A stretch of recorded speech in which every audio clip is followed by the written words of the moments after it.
Hello students and friend, locus academy coaching centre Begusarai में आपका पुनः मोस्ट वेलकम है। चलिए आज के क्लास में हम लोग वहाँ से आगे प्रोसीड करेंगे जहाँ पिछले क्लास में हम एंड किए थे। जहाँ पे पिछले क्लास में एंड हुआ है वहाँ से हम लोग आगे बढ़ेंगे।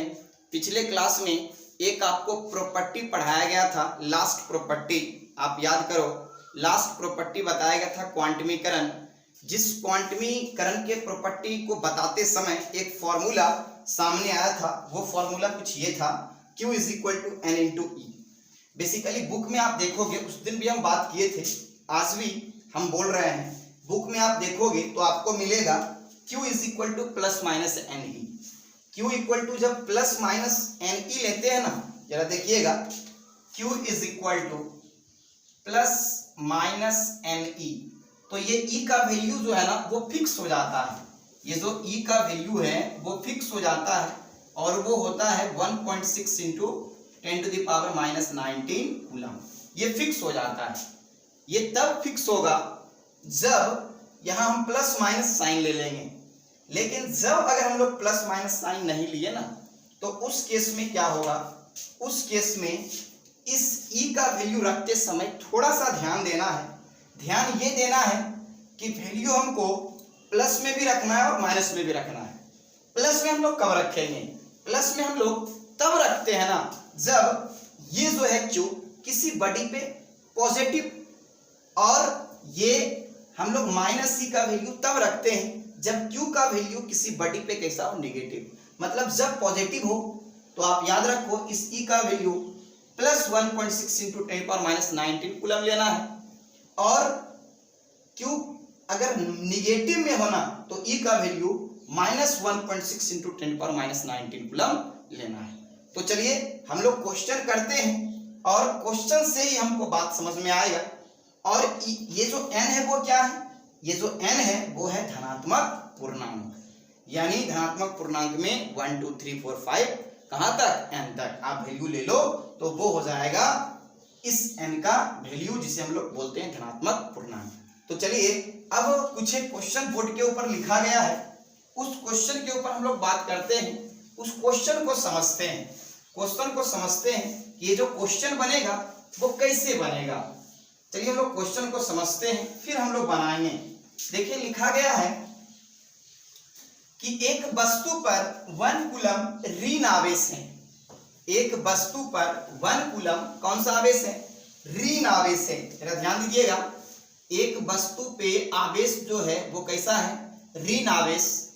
तो बोला गया आगे, इस पर सामान्य अवस्था की अपेक्षा कितना इलेक्ट्रॉन अधिक है। तो देखिए कोई सा अगर बड़ी है, जरा ध्यान दीजिएगा, कोई सा अगर बड़ी है ना तो इसके ऊपर क्या होता है, बोलेंगे उतना ही प्लस और उतना ही माइनस। मतलब इलेक्ट्रॉन की संख्या, इलेक्ट्रॉन की जो संख्या होता है ना, इलेक्ट्रॉन की जो संख्या होता है वो किसके बराबर होता है, प्रोटॉन की संख्या के बराबर। इसलिए बड़ी क्या होता है, और न्यूट्रॉन पे तो कोई चार्ज होता नहीं, इसलिए बड़ी क्या होता है, न्यूट्रल। तो इलेक्ट्रॉन और प्रोटॉन कोई सा बड़ी आप उठाओ, ये उठाओ, कोई सा बड़ी उठाओ, तो सबके ऊपर क्या रहता है, इलेक्ट्रॉन, प्रोटॉन, न्यूट्रॉन। न्यूट्रॉन के ऊपर कोई आवेश नहीं होता है और इलेक्ट्रॉन के ऊपर निगेटिव में होता है और प्रोटॉन के ऊपर पॉजिटिव में। लेकिन जितना आवेश होता है ना निगेटिव का, उतना ही क्या होता है, पॉजिटिव का। वो दोनों कैंसिल कर देता है। न्यूट्रॉन पे कोई आवेश होता नहीं तो नेट कितना हो जाएगा, 0। तो क्या ये बड़ी चार्ज होगा, बोलेंगे नहीं सर ये बड़ी अनचार्ज होगा। क्यों, क्योंकि इसके ऊपर चार्ज है लेकिन नेट कितना है, 0। क्या इसके अंदर इलेक्ट्रॉन नहीं था, बिल्कुल था।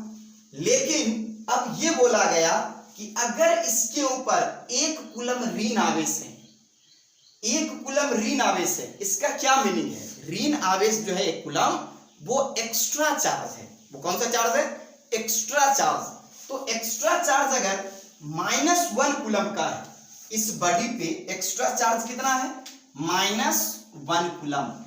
ये कोई बॉडी है, मान लिए ए, इसके ऊपर जो चार्ज है ना वो कितना है, -1 कूलम। ये -1 कूलम जो चार्ज है इस चार्ज के करस्पॉन्डिंग हमें प्रोटॉन मिलेगा या इलेक्ट्रॉन, तो इसका जवाब होगा इलेक्ट्रॉन। तो इलेक्ट्रॉन इस आवेश के करस्पॉन्डिंग कितना होगा यही हमें फाइंड करना है, यानी इलेक्ट्रॉन की संख्या कितना होगा यही हमें निकालना है। तो हम लोग कैसे निकालेंगे, जरा ध्यान दीजिएगा। हम देखिए, आप जरा ध्यान दीजिएगा, यहां समझ जाइएगा। हम एक फॉर्मूला यूज कर रहे हैं, Q is equal to N into E. जरा ध्यान देना, Q is equal to N into E. ये है बेसिकली क्या, सॉल्यूशन। किसका सॉल्यूशन, इस क्वेश्चन का। Q is equal to N into E. हम आपको बताए थे कि E का वैल्यू आप माइनस में तब लीजिएगा जब किसी बॉडी पे आवेश ऋणात्मक वाला हो, और इस E का वैल्यू पॉजिटिव तब लीजिएगा जब बॉडी के ऊपर जो आवेश हो ना वो धनात्मक हो। तो अभी जो फिलहाल है इस A, जिसके ये एक बॉडी है जिसे हमने A माना, उसके ऊपर आवेश जो है वो कैसा है, -1 कूलम। तो यहाँ पे हम लोग वैल्यू क्या लेंगे, प्लस में लेंगे या माइनस में, तो इसका जवाब है माइनस में। माइनस में कितना, -1.6 इंटू 10⁻⁻19 कूलम। तो चलिए लेते हैं, Q is equal to N into ई।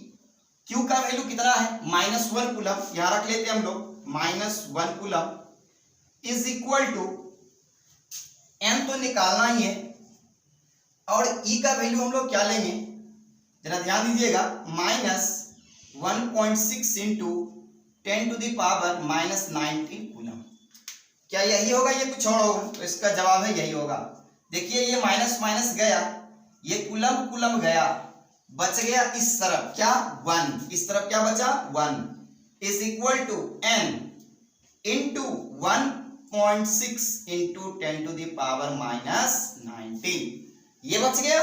अब यहां से अगर N फाइंड करना हो, यहां से अगर N फाइंड करना हो तो हम लोग कैसे करेंगे, जरा ध्यान दीजिएगा। यहां से अगर N फाइंड करना हो तो N इज इक्वल टू क्या हो जाएगा, N इज इक्वल टू हो जाएगा 1 डिवाइड 1.6 इंटू 10⁻⁻19। अगर इसको लिखा जाए तो हम लोग क्या लिखेंगे, ये देखिए आप, ऊपर हो जाएगा 10, नीचे हो जाएगा 16, फिर ऊपर जाएगा तो ये क्या हो जाएगा 10⁻⁻19 है, तो ये क्या हो जाएगा +19। अब इसको हम यहां कर रहे हैं, जरा ध्यान दीजिएगा, क्या हो जाएगा जरा बताइए। N इज इक्वल टू हो जाएगा, देखिए यहाँ 10 है, यहाँ कितना है 19, तो कितना हो जाएगा, ये हो जाएगा 20।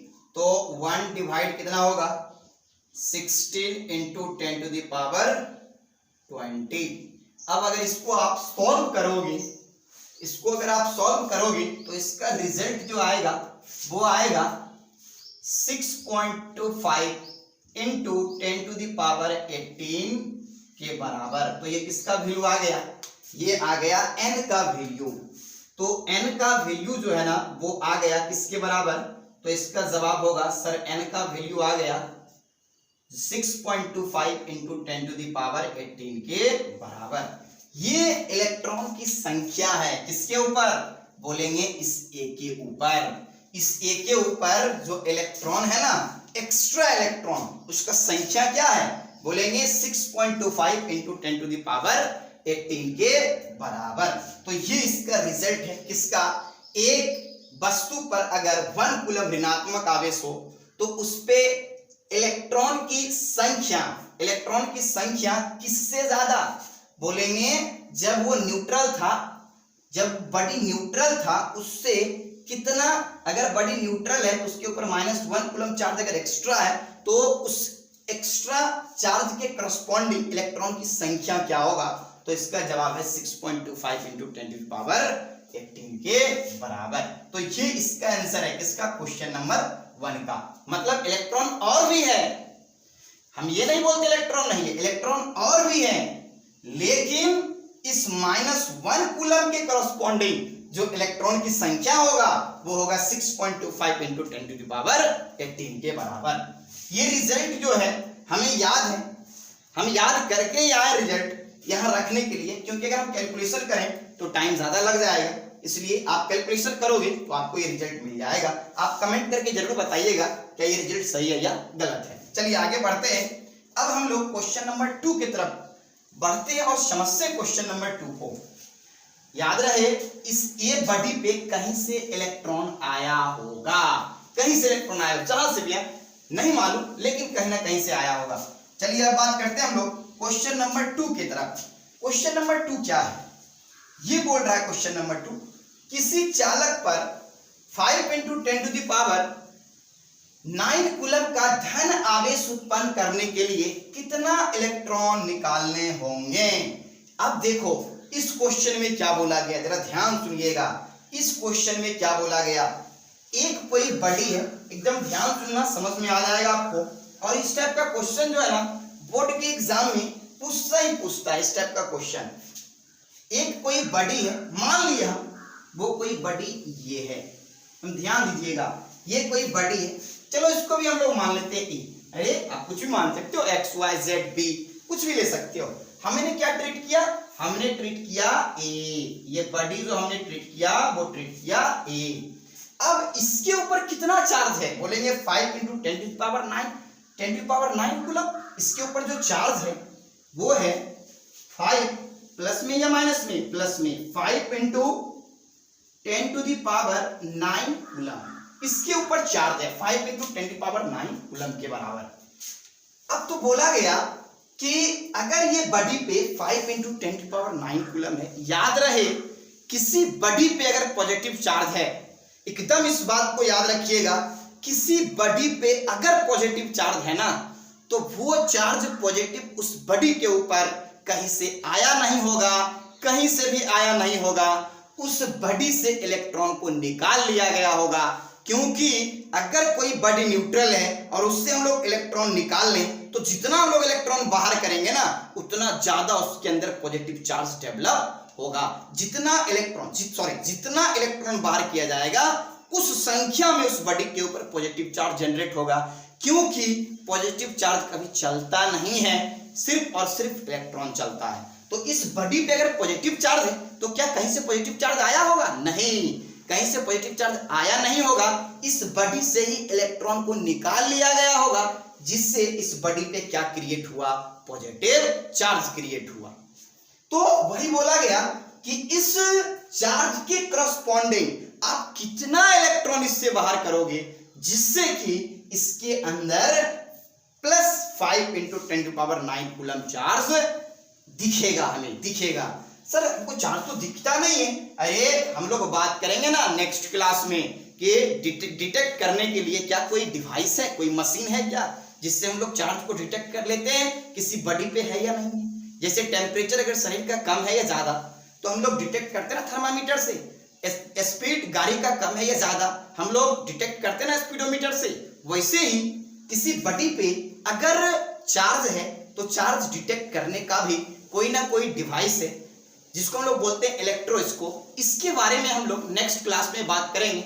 हम लोग इलेक्ट्रोस्कोप के थ्रू, गोल्ड लिप इलेक्ट्रोस्कोप बोलते हैं, जिसके थ्रू हम लोग आसानी से किसी बॉडी पे कितना चार्ज है उस चार्ज के बारे में हम लोग पता कर लेते हैं कि वो चार्ज का नेचर क्या है, उसके बारे में मतलब डिटेक्ट अगर करना हो तो हम लोग आराम से कर लेते हैं। खैर उसके ऊपर हम लोग बात करेंगे नेक्स्ट क्लास में। फिलहाल अभी इस क्वेश्चन की तरफ आइए और देखिए क्वेश्चन क्या कर रहा है। तो आप समझ ही गए होंगे कि एक कोई बॉडी है जिस पे इतना चार्ज है तो बोला गया इससे कितना इलेक्ट्रॉन बाहर किया गया होगा। तो चलिए हम लोग कौन सा फॉर्मूला यूज करेंगे, तो इसका जवाब है कि सर फॉर्मूला यूज करेंगे Q = N × E।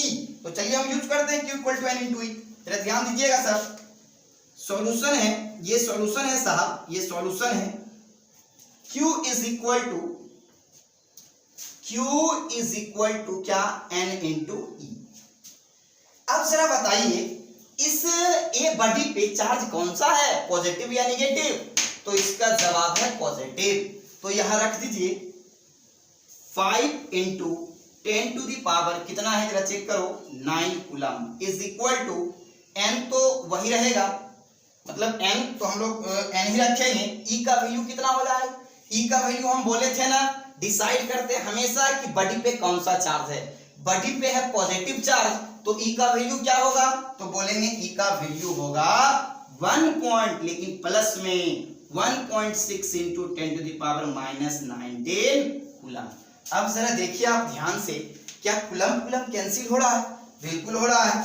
जरा देखो, ये कूलम और ये कूलम क्या कैंसिल हुआ या नहीं? हो गया।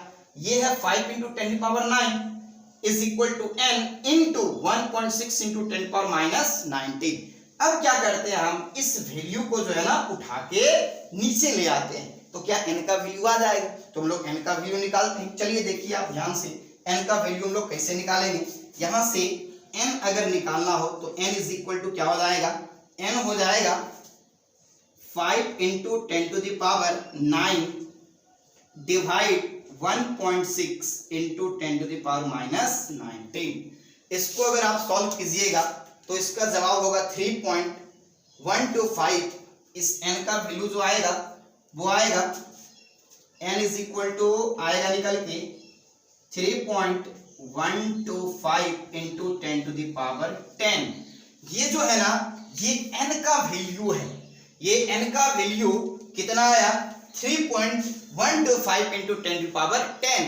ये भी जो है ना वो पॉजिटिव इंटीजर ही है। आप पॉइंट को उड़ाओगे तो नीचे 1000 होगा। 1000 से यहाँ से 3 0 कैंसिल हो जाएगा, जो रिमेनिंग बच गया 7 0, तो हो जाएगा 3125 और इस पे कितना 0, 7 0। तो ये भी कैसा है, पॉजिटिव इंटीजर। तो ये charge plus 5 × 10⁻9 coulomb plus 5 × 10⁻9 coulomb अगर किसी बॉडी पे चार्ज है तो उससे कितना इलेक्ट्रॉन निकालना होगा, तो इसका जवाब होगा, उससे निकालना होगा 3.125 × 10⁻10 इलेक्ट्रॉन। कोई बच्चा ये नहीं समझेगा ये इंटीजर नहीं है, बिल्कुल है इंटीजर। आप अगर इस पॉइंट को उड़ाओ तो आपको दिख जाएगा, तो ये इंटीजर ही है। यही इसका आंसर होगा, यही इसका क्या हो जाएगा, यही इसका आंसर हो जाएगा। अब ये बात आपको क्लियर हो ही गया होगा कि आखिर हुआ क्या इसके अंदर, हुआ क्या, इससे क्या किया गया। बोलेंगे कोई एक बॉडी है, फिर से जरा देखिए, कोई एक बॉडी है, ये कोई बॉडी है, और कौन सा बॉडी, बोलेंगे ए ही है। अरे बॉडी कौन सा है, ए ही ना। इसी ए से क्या किया गया, यही ए है, यही वाला ए है। इस ए से क्या किया गया, बोलेंगे कि इलेक्ट्रॉन को बाहर किया गया। किसको बाहर किया गया, इलेक्ट्रॉन को साहब क्या किया गया, बाहर। और इलेक्ट्रॉन को जैसे बाहर किया जाएगा ना, तो इस बॉडी पे कौन सा चार्ज जनरेट होगा, पॉजिटिव। कौन सा चार्ज, पॉजिटिव। तो पॉजिटिव चार्ज वही हम इसको दिखा देते हैं, इसको दिखा देते हैं। ये कब का है साहब, ये कब का, ये फोटो कब का है, ये तब का है ना जब इससे क्या निकाल लिया गया, इलेक्ट्रॉन निकाल लिया गया। तो ये बॉडी से इलेक्ट्रॉन निकाले तो ये दिखा हमको, अरे वही बॉडी है, इलेक्ट्रॉन निकाल लिए, तो फिर हम इसको यहां दिखा दिए। देखिए आप एरो, तो इसके ऊपर कितना चार्ज है, प्लस 5 × 10⁻9 कूलम के बराबर। तो इतना चार्ज अगर हो तो इससे कितना इलेक्ट्रॉन निकाला गया होगा, तो इससे निकाला गया होगा 3.125 × 10⁻10 के बराबर। तो ये हुआ क्वेश्चन नंबर 2। अब हम लोग करेंगे क्वेश्चन नंबर 3। तो चलिए अब हम लोग बात करते हैं क्वेश्चन नंबर 3 के ऊपर। -6.4 नैनो कूलम आवेश में उपस्थित इलेक्ट्रॉन की संख्या ज्ञात कीजिए। मतलब ये है इसका मीनिंग कि किसी बॉडी पे, क्योंकि चार्ज जो है ना वो हमेशा एग्जिस्ट करता है किसी ना किसी बॉडी पे। चार्ज कभी भी निर्वात में आपको नहीं मिलेगा। क्यों, क्योंकि चार्ज हमेशा क्रिएट होता है किसी ना किसी मास पे, मतलब किसी बॉडी पे ही क्रिएट होता है, मतलब सॉरी किसी ना किसी मास पे नहीं, मतलब किसी बॉडी पे ही क्रिएट होता है। और कोई सा बॉडी हो उसके ऊपर चार्ज है -6.4 नैनो कूलम, तो बोला गया कि इस चार्ज से आप कितना इलेक्ट्रॉन बता सकते हो। मतलब ये चार्ज किसी बॉडी पे है तो उस पे इलेक्ट्रॉन की संख्या क्या है, ये आप कैसे फाइंड करोगे। तो चलिए हम फाइंड करते हैं। जरा देखिएगा, हम लोग फिर वही काम करेंगे। पहले फोटो बना देते हैं। जरा देखिए, ये मान लिए कोई एक बॉडी है, हमने एज्यूम किया कोई बॉडी ए है, कोई बॉडी क्या है, ए। और इस ए बॉडी पे जो आवेश है ना वो है -6.4 4 नैनो कूलम। याद रहे नैनो का मीनिंग होता है 10⁻⁹ और माइक्रो का मीनिंग होता है 10⁻�6। याद रखिएगा नैनो का मीनिंग क्या होता है 10⁻⁹। तो क्या हो जाएगा -6.4 इंटू 10⁻⁹ कूलम। तो ये आवेश है किसी बॉडी पे। कौन सा आवेश बोलेंगे -6.4 इंटू 10⁻⁹ कूलम किसी बॉडी पे आवेश है। तो अगर किसी बॉडी पे ये आवेश है तो क्या इसमें इलेक्ट्रॉन होगा या एक्स्ट्रा प्रोटॉन होगा? तो बोलेंगे सर इस बॉडी ए में एक्स्ट्रा इलेक्ट्रॉन होगा। क्यों? क्योंकि इस बॉडी ए पे एक्स्ट्रा जो चार्ज है वो निगेटिव का है, तो इस बॉडी पे एक्स्ट्रा इलेक्ट्रॉन होगा। तो वही बोला गया कि उस इलेक्ट्रॉन की संख्या क्या होगा वही आप बताइए। तो चलिए हम इलेक्ट्रॉन की संख्या बताने के लिए जरा देखिएगा ध्यान से, एक फॉर्मूला यूज कर रहे हैं और वो फॉर्मूला है Q = N × E। अभी जो 2 क्वेश्चन करवाया गया उसी फॉर्मूला पे बेस्ड अभी ये जो क्वेश्चन कर रहे हैं उसी फॉर्मूला से कंसर्न है। चलिए हम लोग यूज करते हैं फॉर्मूला और निकालते हैं इलेक्ट्रॉन की संख्या। तो Q = होता है N × E। हम कई बार बोले हैं E का वैल्यू +1.6 × 10⁻⁹ कूलम कब रखेंगे? तब जब ये Q कैसा हो पॉजिटिव, और हम इस E का वैल्यू -1.6 × 10⁻⁹ कूलम कब रखेंगे? तब जब ये Q कैसा हो नेगेटिव। तो जरा आप देखिए ये Q जो है वो नेगेटिव में या पॉजिटिव में? तो इसका जवाब है नेगेटिव में। तो यहां रखेंगे माइनस कितना है 6.4 into 10⁻⁹ coulomb is equal to कितना है N × E। तो ये N लिखेंगे, E का वैल्यू कितना होगा E का वैल्यू हो जाएगा -1.6 इंटू 10⁻⁹ कूलम, ये हो जाएगा। अब जरा देखिए क्या ये माइनस और माइनस कैंसिल हो रहा है, और देखो ये कूलम कैंसिल हो जाएगा। तो क्या बच गया 6.4 into 10⁻⁹ is equal to N into क्या हो जाएगा 1.6 इंटू 10⁻⁹। तो यहां से क्या फाइंड कर लेना है, therefore N is equal to कितना हो जाएगा, N का वैल्यू जरा देखिए क्या होगा 6.4 इंटू 10⁻⁹ डिवाइड 1.6 इंटू 10⁻⁹।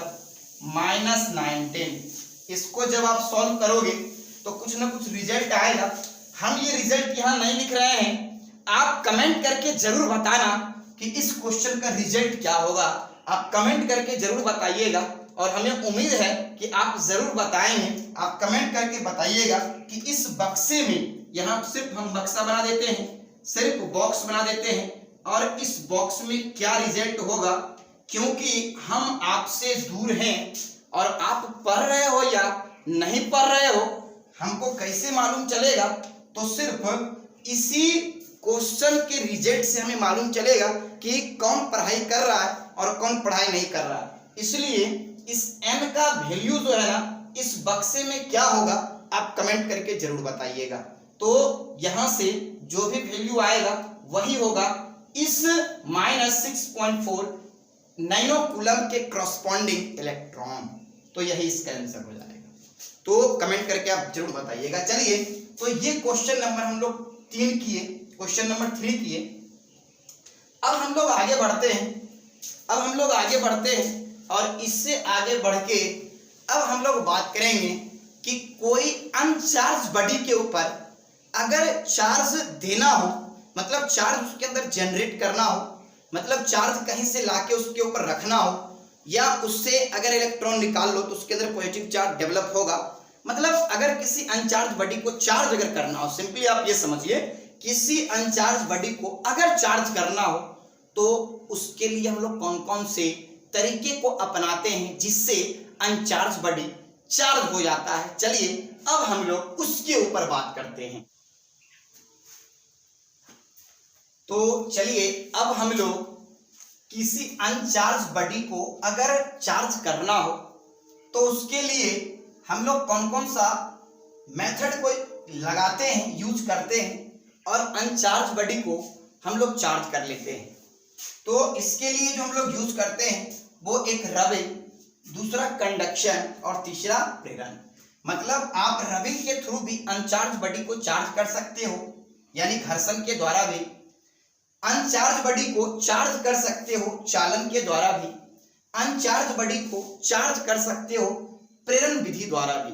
मतलब ये तीन विधि के द्वारा आप अनचार्ज यानी अनावेशित वस्तु को आवेशित कर सकते हो। ये तीन कहीं ना कहीं तरीका है जिसके थ्रू हम लोग कर पाते हैं, जिसमें से ये जो दो तरीका है ना वो आता है संपर्क यानी कांटेक्ट के अंदर, और ये जो प्रेरण है ना जिसको बोलते हैं इंडक्शन, ये आता है किसके अंदर, विदाउट कांटेक्ट यानी असंपर्क के अंदर। मतलब इसमें हम लोग बिना संपर्क किए अनावेशित को क्या कर देते हैं, आवेशित, और इसमें हम लोग संपर्क करके अनावेशित को क्या करते हैं, आवेशित। कैसे करते हैं नहीं करते हम लोग देख लेंगे, लेकिन आप याद रखिए इसमें संपर्क करके अनावेशित को आवेशित किया जाता है और इसमें विदाउट संपर्क अनावेशित को क्या किया जाता है, आवेशित।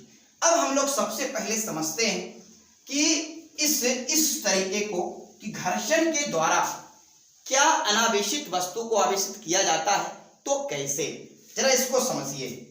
आप क्लास 11th में पढ़े हो घर्षण के बारे में तो थोड़ा बहुत तो आइडिया होगा ही, लेकिन फिर भी होता क्या है इसके अंदर कि अगर किसी दो बॉडी को आप रब कर रहे हो तो बॉडी में बहुत सारा क्या होता है, एटम, और उस एटम के हर एक सेल में क्या होता है, इलेक्ट्रॉन। तो जब भी ट्रांसफर होगा तो क्या होगा, इलेक्ट्रॉन या प्रोटॉन, तो इसका जवाब होगा इलेक्ट्रॉन। प्रोटॉन कभी नहीं होगा, क्यों, क्योंकि प्रोटॉन कहाँ रहता है, न्यूक्लियस में। तो जरा देखिए इलेक्ट्रॉन कैसे ट्रांसफर होता है, इस फिनोमेना को समझिए। कैसे इलेक्ट्रॉन एक बॉडी से निकल के दूसरे बॉडी में जाता है और जिसके कारण एक बॉडी पे पॉजिटिव चार्ज आ जाता है और एक बॉडी पे कैसा आ जाता है, निगेटिव, और दोनों बॉडी जो अनावेशित था वो कैसा हो जाता है, आवेशित। ये मान लिए कोई एक बॉडी है, ये मान लिए हम कोई एक बॉडी है ए, और ये कोई मान लिए बॉडी है बी, सॉरी बॉडी ना बोल के ये बॉडी का एक एटम है, ऐसे हम लोग समझते हैं। ये कोई बॉडी का एक एटम है और ये भी किसी बॉडी का एक एटम है। तो एटम के सेल में क्या रहता है, इलेक्ट्रॉन। तो हम इलेक्ट्रॉन को यहां दिखा रहे हैं, बस इजी है, आराम से थोड़ा सा ध्यान दीजिएगा तो आप आराम से समझ जाइएगा। यहां इलेक्ट्रॉन है, मान लिए कि इसके पास जो इलेक्ट्रॉन है वो 5 और उसके पास जो इलेक्ट्रॉन है ना वो है 4, मान लिए हम। अब होगा क्या कि अगर ये भी देखो, ये भी अनावेशित है। अनावेशित क्यों, क्योंकि हम क्या बोले कि अनावेशित को आवेशित करना है, तो ये दोनों कैसा होगा, अनावेशित। आवेशित तो होगा नहीं, क्योंकि आवेशित होगा तो आवेशित को आवेशित करने का तरीका हम लोग थोड़ी ना सीख रहे हैं, हम लोग सीख ही रहे हैं कि अनावेशित को आवेशित कैसे किया जाएगा। तो ये है ए और ये क्या है बी। अब जरा देखिए कि ये आवेशित है या अनावेशित, बोलेंगे अनावेशित, और अनावेशित है तो इसके पास परिणामी आवेश कितना होगा, तो बोलेंगे इसके पास परिणामी आवेश किसके बराबर होगा, तो बोलेंगे 0 के बराबर। इसके पास भी परिणामी आवेश क्या होगा, तो बोलेंगे सर इसके पास भी परिणामी आवेश होगा 0 के बराबर। इसके पास भी परिणामी आवेश है 0 और इसके पास भी क्या है, परिणामी आवेश है 0। मतलब इसके पास भी और इसके पास, दोनों के पास परिणामी आवेश 0 है। अब जरा देखिए कैसे अनचार्ज बॉडी चार्ज होता है। इसको और इसको पकड़ लिए हम दोनों को, मान लो ये बॉडी है बी और ये जो है ना वो है ए, एटम ही मानते हैं, ये एटम है, ये एटम है बी ये वाला, और ये जो है ना वो एटम है ए। अब ये दोनों एक दूसरे से लॉक हुआ, फ्रिक्शन जब भी एक बॉडी दूसरे बॉडी के बीच क्रिएट होता है ना फ्रिक्शन फोर्स, तो पहले वहां पे लॉकिंग होता है।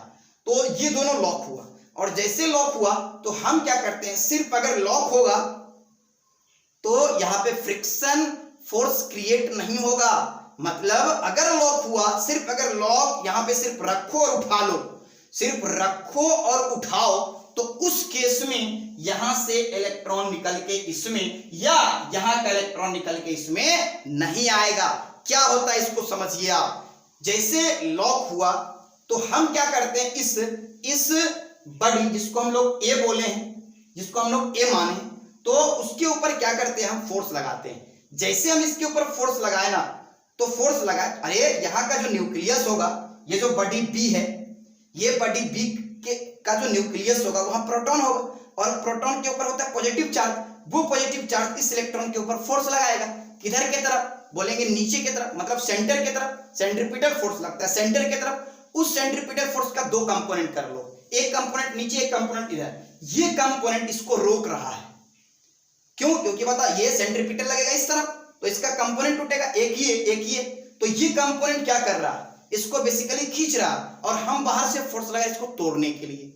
तो जब हम इसको तोड़ने के लिए फोर्स लगाएंगे तो हम उतना फोर्स लगाते हैं जितना बताओ कहीं ना कहीं इस इलेक्ट्रॉन के ऊपर इस तरफ फोर्स लग रहा है, उससे थोड़ा सा भी अगर हम ज्यादा लगा दिए तो यहाँ का इलेक्ट्रॉन क्या हो जाएगा, टूट जाएगा। और जैसे यहाँ का इलेक्ट्रॉन टूटेगा, जैसे यहाँ का इलेक्ट्रॉन टूटेगा ना, तो ये इलेक्ट्रॉन, जैसे यहाँ का इलेक्ट्रॉन टूटा तो बी का टूटा, तो बी का इलेक्ट्रॉन किसके पास चला गया, ए के पास। तो ए के पास जैसे इलेक्ट्रॉन जाएगा, ए के पास जैसे इलेक्ट्रॉन जाएगा तो ए हो जाएगा ऋण आवेशित, मतलब अनचार्ज चार्ज हो गया। कौन सा चार्ज ए पे गया, तो इसका जवाब है माइनस वाला। तो इसमें क्या घट गया, एक माइनस। तो किसकी संख्या इसमें ज्यादा दिखेगा हमको, प्लस की। तो हम बोल सकते हैं कि बी कैसा हो गया, पॉजिटिवली चार्ज बॉडी, और ए कैसा हो गया, निगेटिवली चार्ज बॉडी। तो अब आपके दिमाग में क्वेश्चन उठेगा कि सर अगर कोई बॉडी चार्ज होता है या अनचार्ज, वो तो दिखता नहीं है, तो उसके लिए हम लोग पढ़ते हैं गोल्ड लीफ इलेक्ट्रोस्कोप। उसके थ्रू हम लोग ये डिटेक्ट कर लेते हैं कि किसी बॉडी पे अगर चार्ज है तो वो चार्ज किस नेचर का है। ये डिटेक्शन करने के लिए हम लोग यूज करते हैं गोल्ड लीफ इलेक्ट्रोस्कोप। तो उसके बारे में इन डेप्थ बात करेंगे, और भी हम लोग डिटेक्ट करते हैं, क्या डिटेक्ट करते हैं, नहीं करते हैं, हम लोग उसके ऊपर बाद में बात करेंगे। फिलहाल आप ये समझिए कि अगर डिटेक्शन करने के लिए कुछ एक डिवाइस अगर हम लोग यूज करते हैं तो उसमें एक आता है क्या, गोल्ड लीफ इलेक्ट्रोस्कोप। तो ये हुआ घर्षण के द्वारा अनावेशित वस्तु को क्या करने का तरीका, आवेशित करने का तरीका। तो ये हुआ घर्षण। तो क्या इसमें देखिए आप, एक बॉडी ए दूसरा बॉडी बी क्या कांटेक्ट में आया या नहीं, बिल्कुल आया। तो जरा आप देखो ये किसके अंदर आएगा, ये घर्षण किसके अंदर आएगा, संपर्क के अंदर।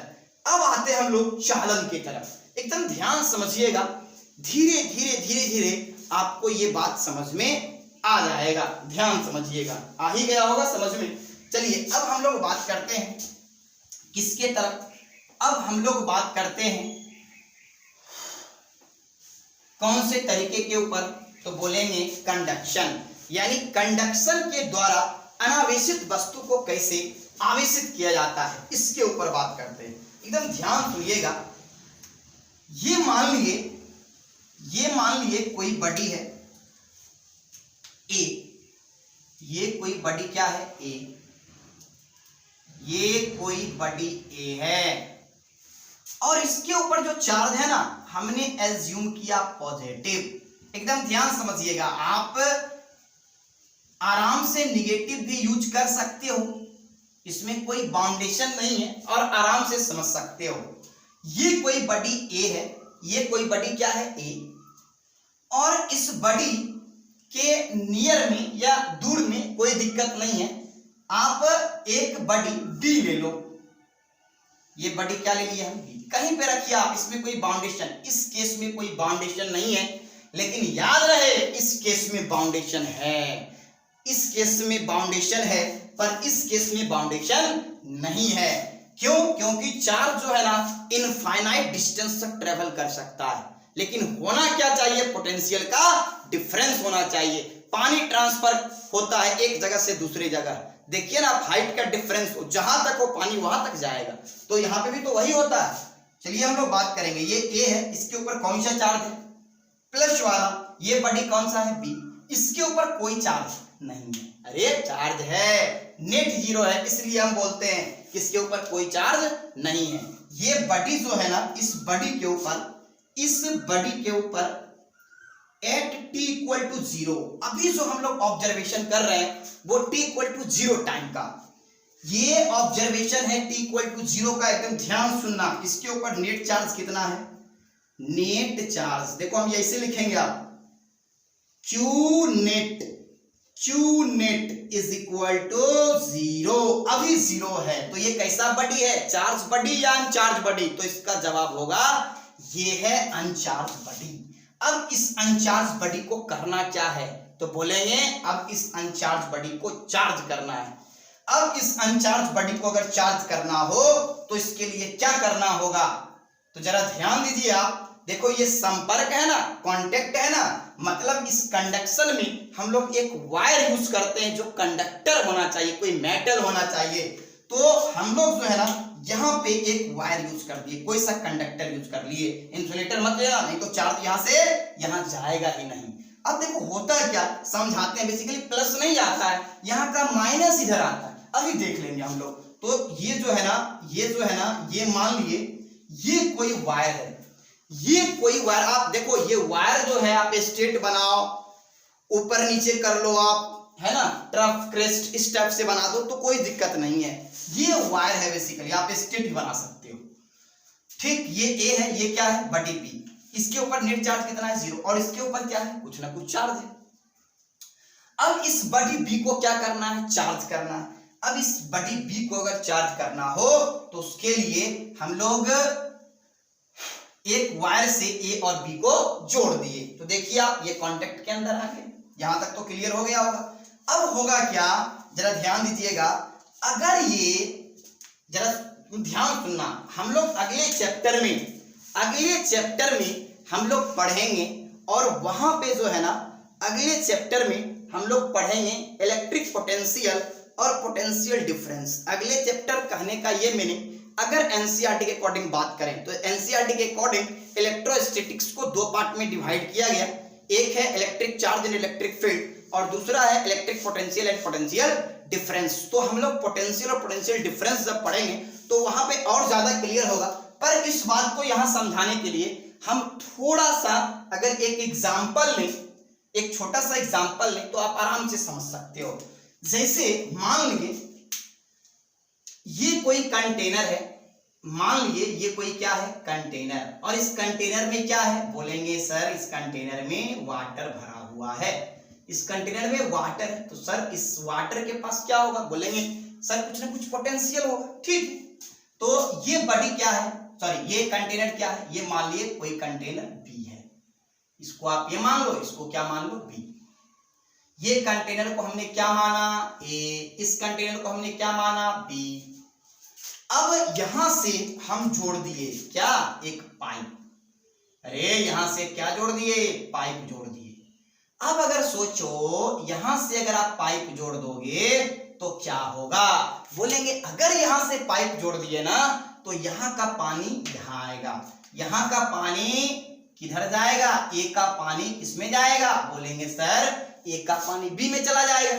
अब ए का पानी अगर बी में जाएगा तो ठीक है, जा रहा है। कब तक जाएगा? बोलेंगे सर तब तक ये पानी जाएगा जब तक कि दोनों का क्या बराबर नहीं हो जाए, दोनों का पोटेंशियल, यानी दोनों का आप ऐसे समझो हाइट बराबर नहीं हो जाए।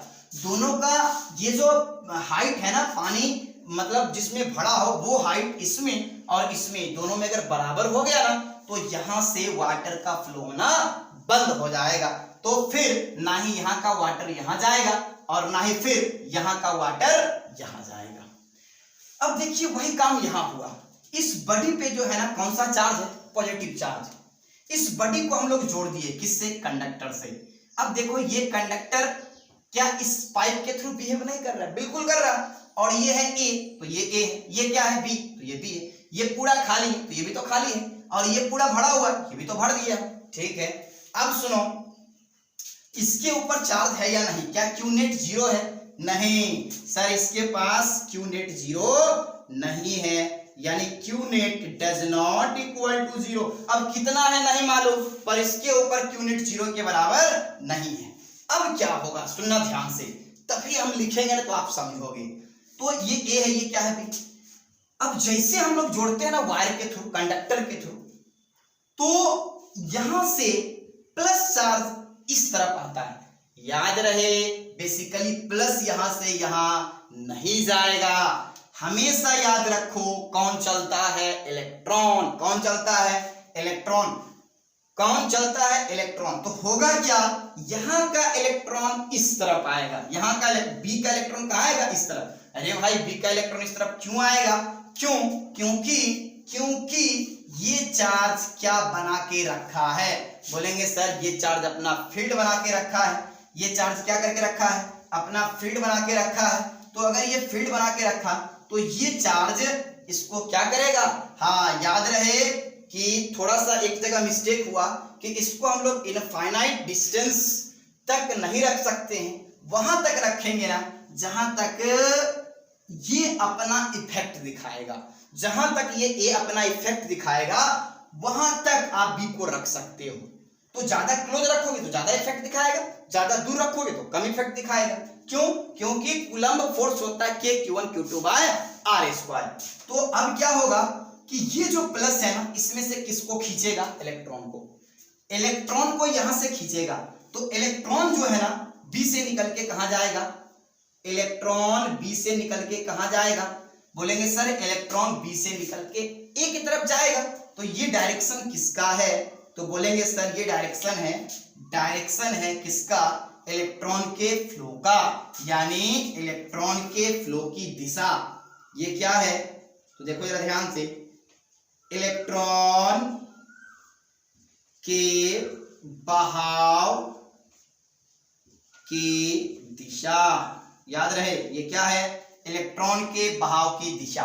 अब जरा सोचो कि अगर एक इलेक्ट्रॉन इधर आया ना, ध्यान सुनना, अगर एक इलेक्ट्रॉन यहां आया ना तो ये तो न्यूट्रल था, जितना प्लस तो नहीं माइनस, तो इसमें क्या बढ़ जाएगा, एक प्लस।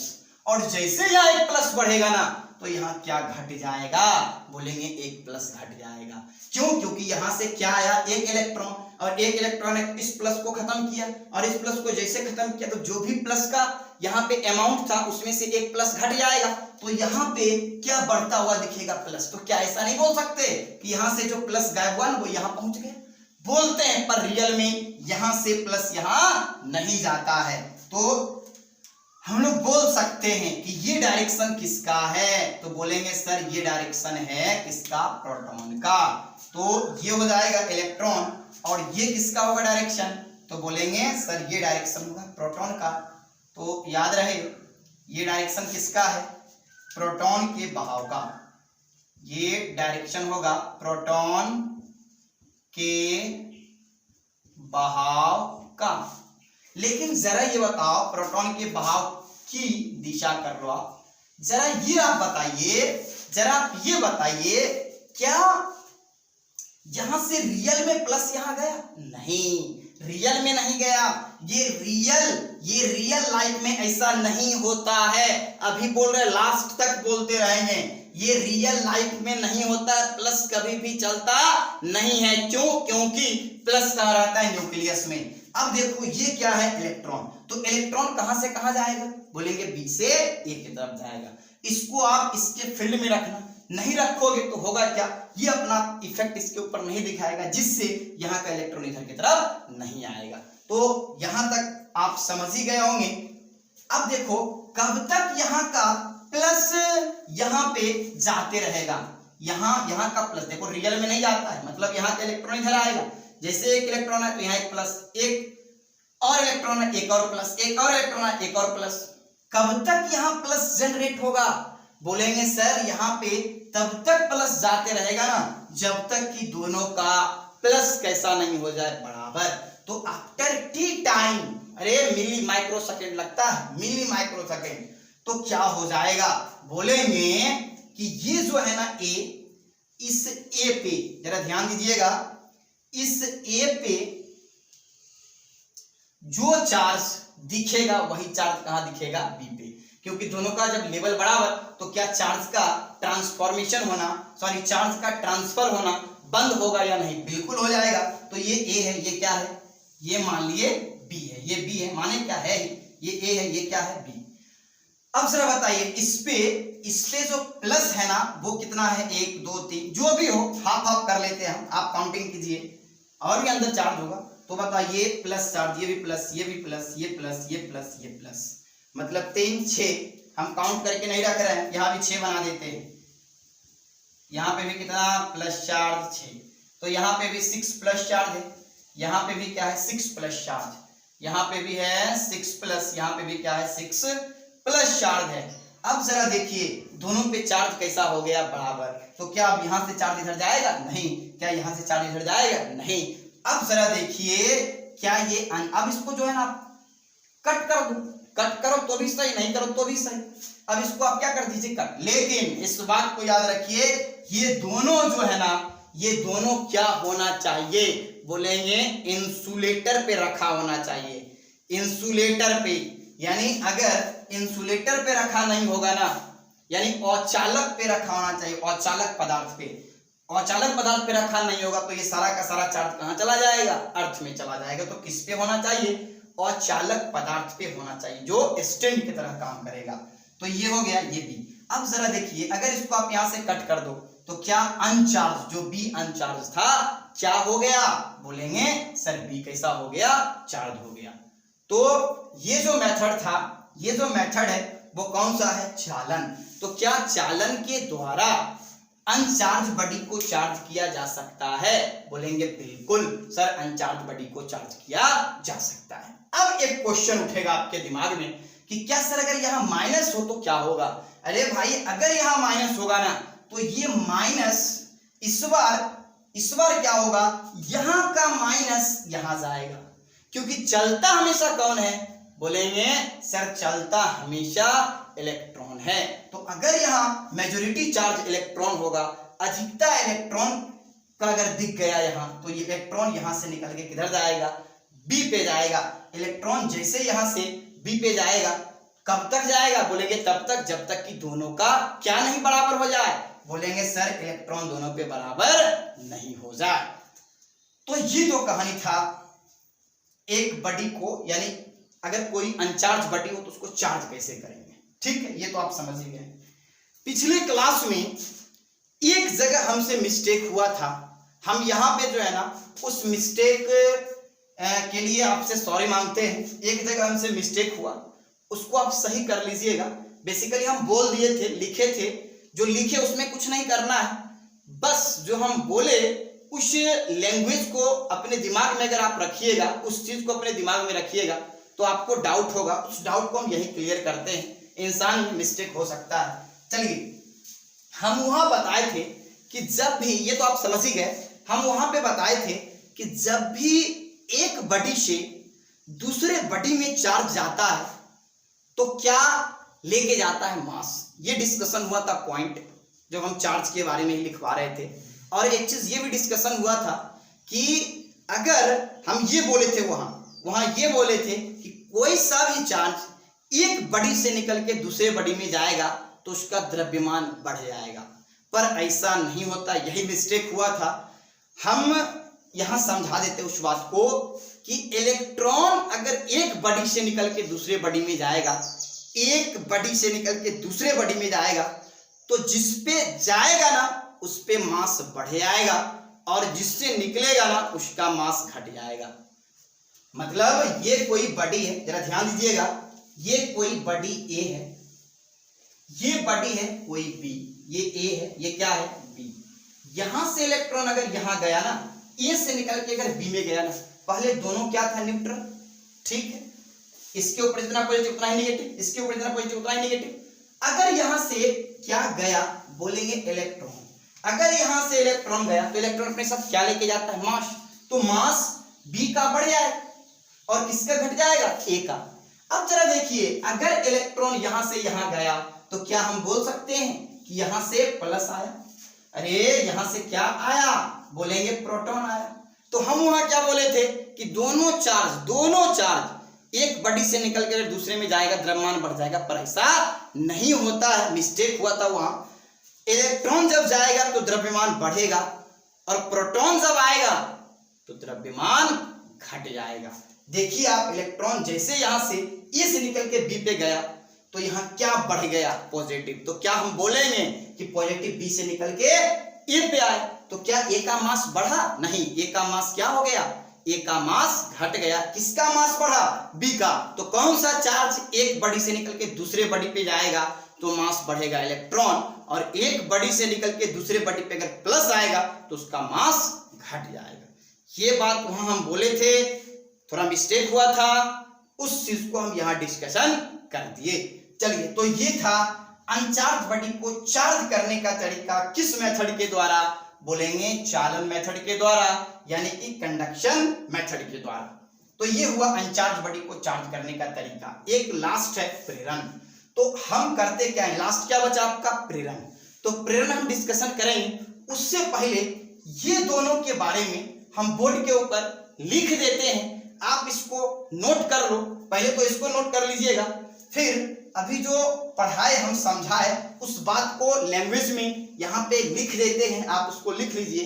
फिर लास्ट में हम लोग लास्ट यानी अगर आज के क्लास में हो पाया तो, क्योंकि अगर ज्यादा लंबा वीडियो होगा ना तो फिर बच्चा देखना पसंद नहीं करता है, इसलिए अगर टाइम मिल गया तो ये भी पढ़ा देंगे, और नहीं मिला तो ये दोनों को तो अभी लिखवाएंगे ही, और यहीं पे हम लोग क्लास को एंड करेंगे। वो देख लेंगे हम कि कितना टाइम लगता है। और तो चलिए, अब जो है ना हम ये दोनों को बोर्ड के ऊपर लिखते हैं, आप भी इसे नोट कर लीजिए। ये लिखा गया घर्षण यानी रबिंग, हम तो समझा ही दिए, बस एक बार रीड आउट कर देते हैं, आप इसको नोट कर लीजिए। इस विधि में जब एक बॉडी को दूसरे बॉडी से क्या करवाया जाता है?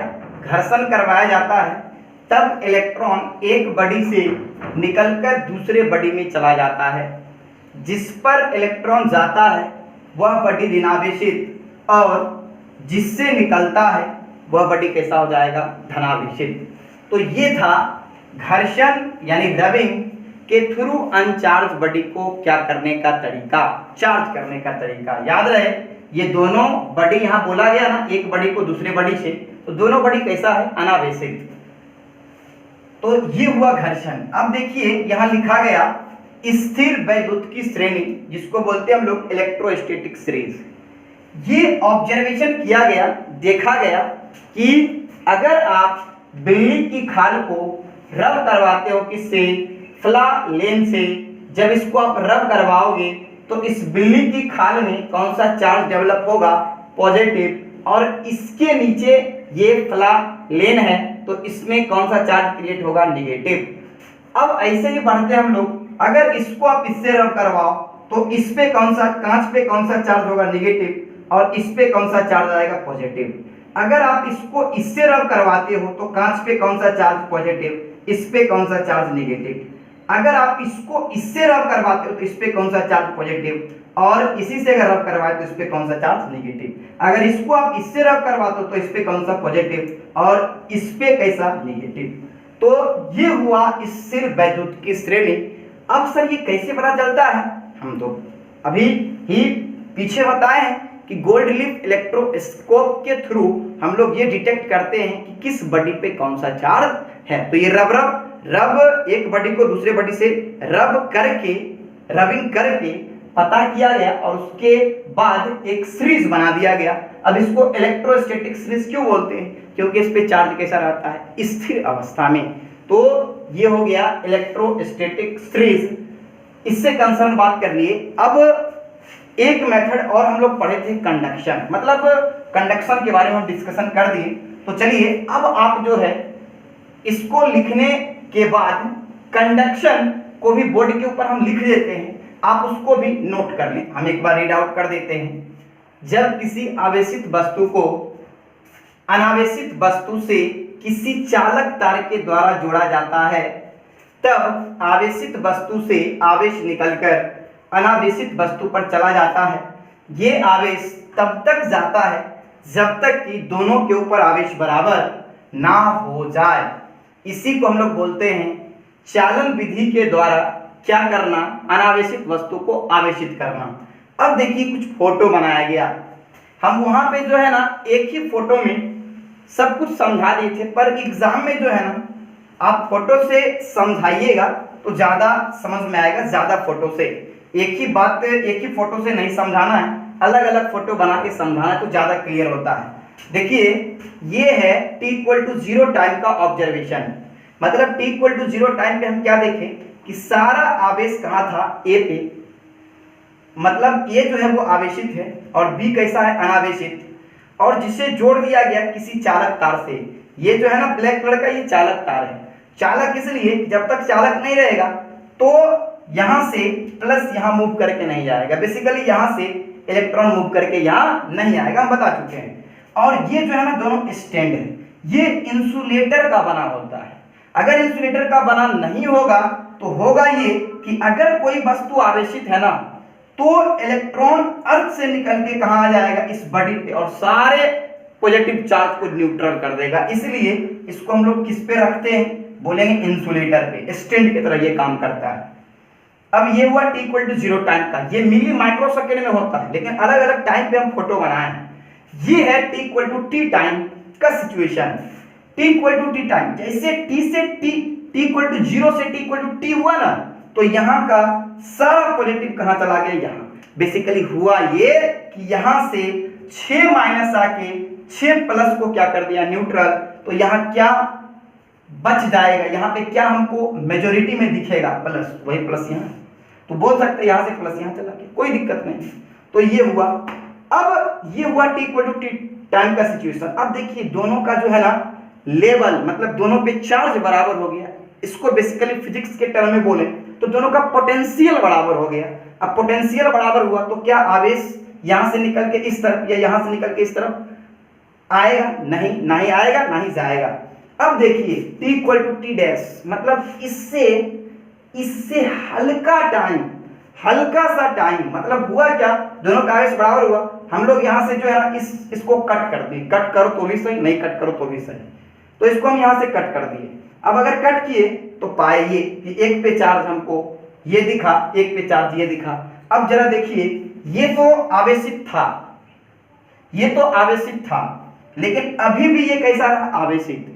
ये कैसा था, अनावेशित। हो क्या गया, आवेशित।